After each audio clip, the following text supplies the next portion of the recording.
Hello दोस्तों, आपके अपने यूट्यूब चैनल ARS अड्डा पे आपका स्वागत है। पिछले वीडियो में हमने पढ़ा था अभ्यास 1 की। इस वीडियो में हम पढ़ेंगे अभ्यास 1F और भाग 7। तो आइए देखते हैं कि इस अभ्यास में किस प्रकार के क्वेश्चन हैं। तो पहले कुछ प्रमेय वगैरह के बारे में जानेंगे, प्रगुण के बारे में जानेंगे। तो शून्य एक प्रमेय संख्या के रूप में हमने आपको बताया था पूर्णांक संख्या। क्या बताया था? पूर्णांक संख्या। ठीक है, तो शून्य हमने ऐसे लिख दिया। तो क्या ये बताइए कि आपका जो शून्य है, जीरो है, एक प्रमेय संख्या है या नहीं। तो आप कह सकते हो कि भैया 0/1 लिख सकते हैं, अर्थात P/Q। और जहाँ Q बराबर आपका 1 है और P बराबर आपका 0 है। अगर इसमें हम तुलना करें तो हमको क्या प्राप्त होता है? 0 आपका P और 1 आपका Q। जहाँ Q आपका 1 है, जबकि हम लोगों ने पढ़ा था कि प्रमेय संख्या P/Q के रूप में व्यक्त कर सकें, और जहाँ Q does not equal to 0, तो हमारा यहाँ पे 0 के बराबर नहीं है, इसलिए 0 क्या होगा? एक प्रमेय संख्या होगा। ठीक है, अब इसके प्रगुण के बारे में पढ़ते हैं। ठीक है, शून्य से संबंधित प्रगुण। तो शून्य से संबंधित आपका जो प्रगुण है वो है योग का तत्समक अव्यय। योग का तत्समक अव्यय ये क्या है? शून्य से संबंधित प्रगुण है ये। तो आइए देखते हैं कि इसमें क्या होता है इस प्रगुण में। तो ये आपने सीख लिया कि 0 भी एक हमारा क्या है? प्रमेय संख्या है, क्योंकि 0/1 लिख सकते हैं। 0/1 का वैल्यू भी, मान भी क्या होता है? 1 होता है। तो P/Q से तुलना जब किया तो जहां हमारा Q आपका 1 है और P हमारा 0 है। हमने आपको प्रमेय संख्या जब पढ़ाया था कि ऐसी संख्या जिनको हम P/Q के रूप में लिख सकें जहां Q does not equal to 0, मतलब 0 Q हमारा जो है, हर हमारा जो है 0 के बराबर नहीं होना चाहिए, या फिर नहीं है, इसलिए हमारा 0 क्या हो जाएगा? एक प्रमेय संख्या हो जाएगा। ठीक है, मजा आ जाना चाहिए इस वीडियो में। तो शून्य से संबंधित प्रगुण जो पहला है आपका योग का तत्समक अव्यय, तो ये क्या होता है? आइए हम इसको देखते हैं। ठीक है, तो योग का तत्समक अव्यय योग का तत्समक अवयव क्या है?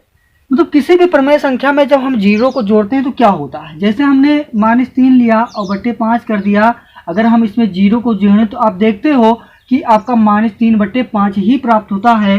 अर्थात इसे, या हम ऐसे कह सकते हैं कि 0 में या -3/5 या 2/5 या कोई भी प्रमेय संख्या जोड़ेंगे तो आपको वही प्राप्त होगा, -3/5 और या आपका 2/5 प्राप्त होगा। कहने का मतलब है कि योग का तत्समक अव्यय जो है कि अगर किसी भी प्रमेय संख्या में जब हम 0 को जोड़ देते हैं तो वही संख्या प्राप्त होता है। इसी प्रगुण के कारण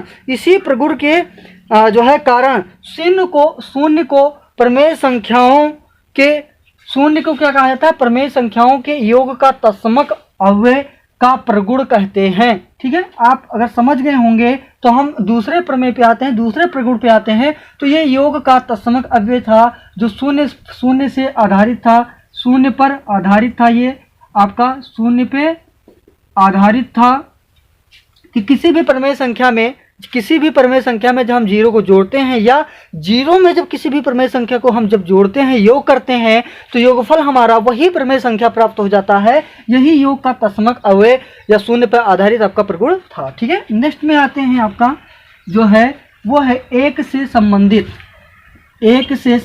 प्रगुण। ठीक है, एक से संबंधित प्रगुण, और इसमें आपका आ जाएगा एक से संबंधित जो प्रगुण है वो है गुणा का तत्समक अवयव। ठीक है, इसमें क्या होता है कि किसी भी प्रमेय संख्या को जब हमें 1 से गुणा करते हैं तो वही प्रमेय संख्या प्राप्त होती है। जैसे आपका 1 गुणे -2/3 कर दिया तो आपका गुणनफल जो आएगा वो आपका -2/3 ही होगा। या हम कह सकते हैं 5 को, ठीक है, किसी भी प्रमेय संख्या में गुणा करते हैं, मान लीजिए दोनों है आपका माइनस में, और 1 से गुणा करते हैं तो वही संख्या, जो प्रमेय संख्या यहाँ पे है, यही हमारी प्राप्त हो जाती है। ये कुछ कॉन्सेप्ट थे जिन पे आपका आधारित अभ्यास 1F है। ठीक है, तो आइए हम देखते हैं, अब अभ्यास पे चलते हैं कि किस प्रकार से हमको सवालों को हल करना है। ठीक है,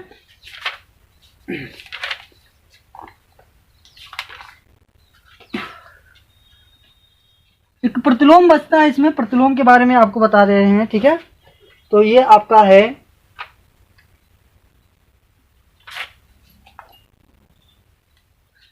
अगला जो प्रगुण है वो है आपका कॉन्सेप्ट है प्रमेय संख्या का गुणात्मक प्रतिलोम। गुणात्मक प्रतिलोम क्या होता है? तो मान लीजिए हम कोई भी प्रमेय संख्या लेते हैं, जिसे हमने मान लिया कि x हमारी कोई प्रमेय संख्या है, x का गुणात्मक प्रतिलोम, x का क्या होगा? गुणात्मक प्रतिलोम। ठीक है, हमारा जो होगा वो होगा 1/x। या हम इसको कैसे लिख सकते हैं? x की पावर -1 भी लिख सकते हैं, मतलब x का x-1 या इसका जो वैल्यू होता है आपका ये होता है। तो ये चीजें थोड़ा सा जानना कि किसी भी प्रमेय संख्या का जो गुणात्मक प्रतिलोम होता है जस्ट उसका अपोजिट होता है। एक सवाल लेकर के आपको हम बताते हैं, जैसे अगर कह दिया जाए कि -4/9 का गुणात्मक प्रतिलोम क्या होगा? गुणात्मक प्रतिलोम बताइए। तो क्या हो जाएगा भाइयों मेरे? क्या हो जाएगा? यहाँ पे देखना, -4/9 का गुणात्मक प्रतिलोम है। हमने क्या कहा था कि मान लीजिए x हमारा कोई जो है प्रमेय संख्या है, तो उसका गुणात्मक प्रतिलोम क्या होता है? 1/x। तो इसको भी हम 1/, में लिखेंगे, मतलब ऐसे लिखेंगे 1/, -4/9। ये 9 क्या होगा? सबसे ऊपर चला जाएगा, आपका क्या हो जाएगा? -4/9 गुणे में 9/-4। -4 से -4 कहीं से -1 से -9 से -9, आपका उत्तर कितना आएगा? 1 आएगा। कहने का मतलब यह है कि प्रमेय संख्या का गुणात्मक प्रतिलोम का गुणनफल जो आएगा वो हमेशा 1 आता है, या किसी भी संख्या का गुणात्मक प्रतिलोम जब हम उससे गुणा करते हैं तो उसकी वैल्यू कितनी आती है? 1 आती है। ये ध्यान रखना। अब आते हैं सवाल पे, अभ्यास 1F पे आते हैं, इन्हीं से संबंधित उसमें प्रश्न है। तो आइए देखेंगे कि किस प्रकार से हम उस प्रश्नों को हल करते हैं। ठीक है, शेयर जरूर कर दीजिएगा, लाइक जरूर कर दीजिएगा। ठीक है, और सब्सक्राइब, चैनल को जरूर सब्सक्राइब करिए। ठीक है मेरे भाइयों, तो आइए देखते हैं 1F का पहला सवाल क्या है।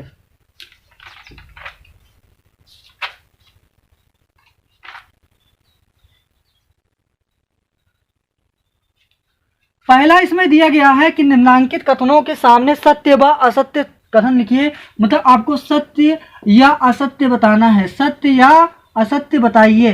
पहला सवाल जो आपका 1F का पहला सवाल है, सत्य या असत्य बताइए। तो इसमें पहला हम आते हैं, पहले सवाल पे आते हैं कि प्रमेय संख्या है कि नहीं। जैसे आपको लिखा है -6/7 और प्लस इसमें लिखा हुआ है 6/7। 6/7 एक प्रमेय संख्या है या नहीं? एक प्रमेय संख्या है या एक प्रमेय संख्या नहीं है? एक प्रमेय संख्या नहीं है। इसमें ये कहा है एक प्रमेय संख्या नहीं है। ठीक है, इसको हल करेंगे। आइए देखते हैं। तो -6/7 तो प्लस आपका क्या आएगा? 6/7 आएगा। आप देख रहे हो, अगर हम कहते हैं भैया कि एक -1 है प्लस 1 है, तो 1 में से 1 जाएगा, क्या बचेगा भैया? 0 बचेगा। ठीक है, और 0 भी क्या है? एक प्रमेय संख्या है कि नहीं है? प्रमेय संख्या भी हमने बताया कि 0 को बट्टे 1 लिख सकते हो, और हमारा क्यू कहाँ है? डज नॉट इक्वल टू 0, अर्थात ये हमारा 0 क्या हो जाएगा? एक प्रमेय संख्या हो जाएगा। यहाँ पे ये कट जाएगा, जब कट जाएगा तो वैल्यू कितनी आएगी? 0। तो 0 एक क्या है? प्रमेय संख्या है। एक क्या है? प्रमेय संख्या है मेरे दोस्तों, प्रमेय संख्या है। तो यहाँ पे क्या है? कह रहा है नहीं है, तो ये आपका क्या हो गया? असत्य हो गया। ये क्या हो गया? आपका असत्य हो गया। ठीक है, ठीक है मेरे दोस्तों। तो 1A का पहला सवाल आपको हमने बता दिया कि ये क्या है? असत्य है। और सत्य और असत्य बताना था। एक सवाल और बताएंगे। इसमें टोटल आपके 8 सवाल हैं, तो 6 सवाल आप बताएंगे कमेंट बॉक्स में मेरे कि क्या आएगा। ठीक है, तो दूसरा सवाल की बात करते हैं। आता है, इसमें लिखा हुआ है प्रमेय संख्याओं में योग का तत्समक अवयव 0 है। ठीक है, प्रमेय संख्याओं में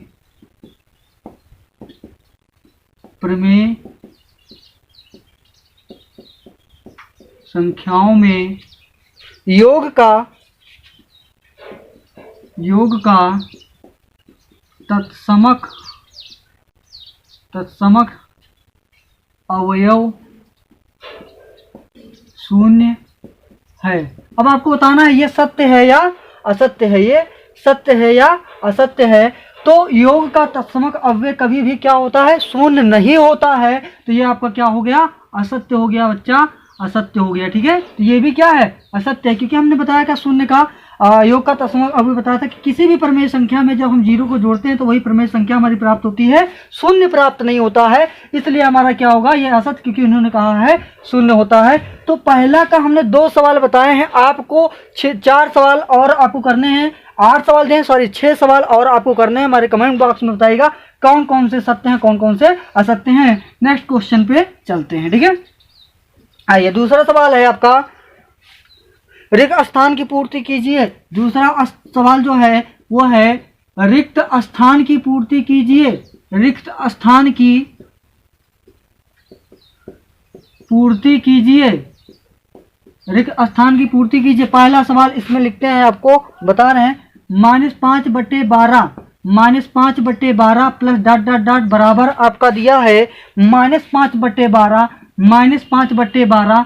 अब बताइए, हमने अभी आपका शून्य का प्रगुण बताया, जिसमें यह था कि किसी भी प्रमेय संख्या में जब हम शून्य को जोड़ते हैं या किसी शून्य में किसी भी प्रमेय संख्या को जोड़ते हैं तो मान हमारा वही प्राप्त होता है। यहाँ पे देखिए इसमें क्या जोड़ें, -5/12 में क्या जोड़ें कि हमारा वही योगफल प्राप्त हो। तो भैया हमने आपको बताया था शून्य जोड़ दीजिए। अगर ऐसा नहीं कर पा रहे हो, ठीक है, ऐसा नहीं कर पा रहे हो तो आप यहाँ पे क्या मान लेंगे, यक्स मान लेंगे। और जब यक्स मान लिया तो इस चीज को उधर करेंगे, यहाँ पे लिखेंगे पक्षांतर करने पर। यहाँ पे क्या लिखेंगे, पक्षांतर करने पर मेरे भाई। ठीक है, पक्षांतर करने पर जैसे पक्षांतर किए करोगे -5/12 और ये प्लस में, ये माइनस है तो इधर आएगा तो प्लस में 5/12 होगा और प्लस माइनस कैंसिल होकर के आपका क्या आएगा, -1 + 1 आपका कितना आ जाएगा, 0। तो यक्स की वैल्यू कितना आ गई, 0। मतलब इसके जगह पे क्या रखना है, आपको 0 रखना है। तो ऐसे ही इसमें 3 सवाल और हैं दूसरे में, आपको करना है और कमेंट बॉक्स में बताना रहेगा मेरे भाई। ठीक है, चलिए नेक्स्ट क्वेश्चन पे आते हैं। ठीक है,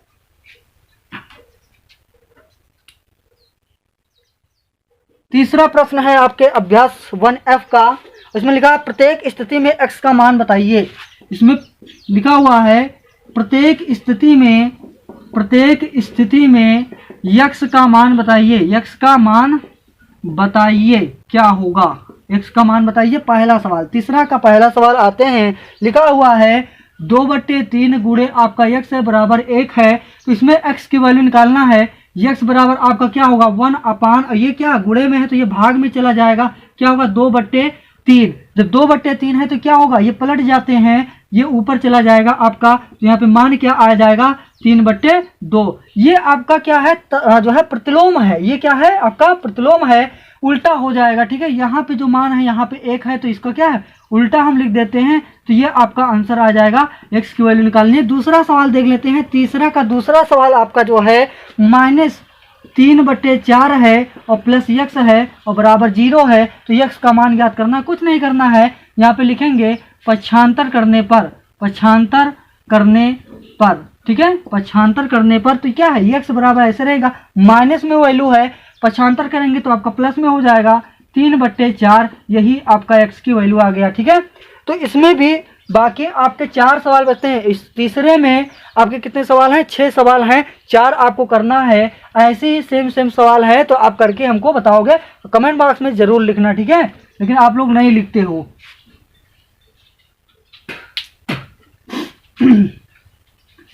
चलिए चौथे सवाल पे आते हैं मेरे भाई। चौथे सवाल पे बच्चों, चौथे सवाल पे आते हैं। प्रमेय संख्या, निम्नांकित प्रमेय संख्याओं के योगात्मक प्रतिलोम बताइए। क्या सवाल है, निम्नांकित प्रमेय संख्याओं के, निम्नांकित प्रमेय संख्याओं के योगात्मक प्रतिलोम बताइए। क्या बताना है, योगात्मक प्रतिलोम बताना है कि क्या होगा। प्रतिलोम पे प्रश्न देखिए आ गया। अभी हमने कॉन्सेप्ट आपको बताया था। इसका चौथा का पहला सवाल है आपका 1/2 का योगात्मक प्रतिलोम क्या होगा। 1/2 का योगात्मक प्रतिलोम, तो 1/2 का योगात्मक प्रतिलोम की बात करें, योगात्मक प्रतिलोम की बात करें तो क्या होगा, पलट जाएगा। इसको कह सकते हैं 1/2, 2 क्या होगा, ऊपर चला जाएगा तो आपका क्या होगा 2/1 और 2/1 की वैल्यू क्या होगी 2, तो आपका आंसर क्या आ गया 2 आ गया। ऐसे ही लगाना। एक सवाल और बता दे रहे हैं आपको, इसमें 4 सवाल हैं, आपको लगाना रहेगा, ठीक है। -3/8 है, क्या है -3/8 का योगात्मक प्रतिलोम क्या होगा, योगात्मक प्रतिलोम क्या होगा मेरे दोस्त, योगात्मक प्रतिलोम क्या होगा। यहाँ पे प्रतिलोम लिख लीजिए, ठीक है, प्रतिलोम लिख लीजिए यहाँ पे, बराबर 1/1/2, 2 आपका ऊपर चला जाएगा, ये आ जाएगा, ठीक है। इसका है -3/8 का योगात्मक प्रतिलोम, तो वही करना है, 1 नीचे कर देना है, -3/8, ये 8 ऊपर चला जाएगा आपका अंश में, तो क्या होगा 8/-3, यही आपका क्या हो जाएगा आंसर हो जाएगा। तो 4 सवाल हैं, चौथे में 4 सवाल हमने आपको पहला दूसरा बता दिया, तीसरा चौथा आपको करना है, ठीक है। नेक्स्ट क्वेश्चन पे आते हैं, 5वां सवाल देखेंगे, ठीक है। 5वां सवाल में क्या है, 5वें में निम्नांकित प्रमेय संख्याओं के, इसमें भी दिया है निम्नांकित प्रमेय संख्याओं के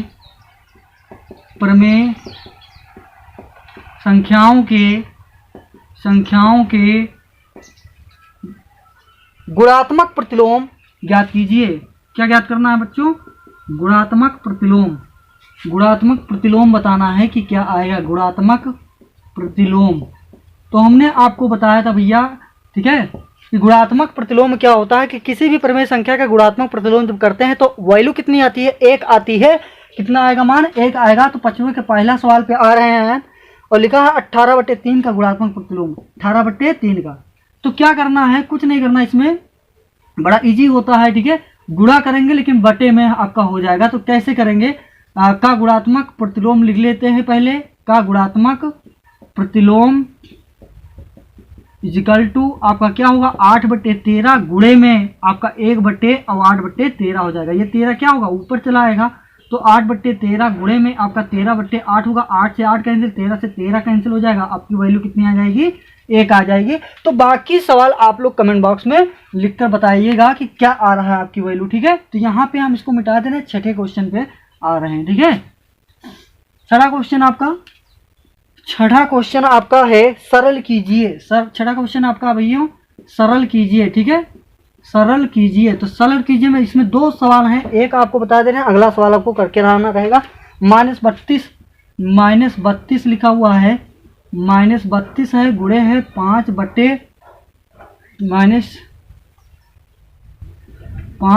आपका -14 है, गुणे में आपका दिया गया है -3/-20 है, गुणे में 0 है, गुणे में आपका -13/5 है। भैया सब गुणे में है, ठीक है। आप देख रहे हो कि सब क्या है गुणे में है। और जब आप जानते हो कि किसी भी संख्या को अगर हम क्या है 0 से गुणा करते हैं तो ये वैल्यू कितनी आती है 0 आ जाती है। तो हल में इसको लिखेंगे और बराबर क्या लिख देंगे भैया 0 वैल्यू आएगी।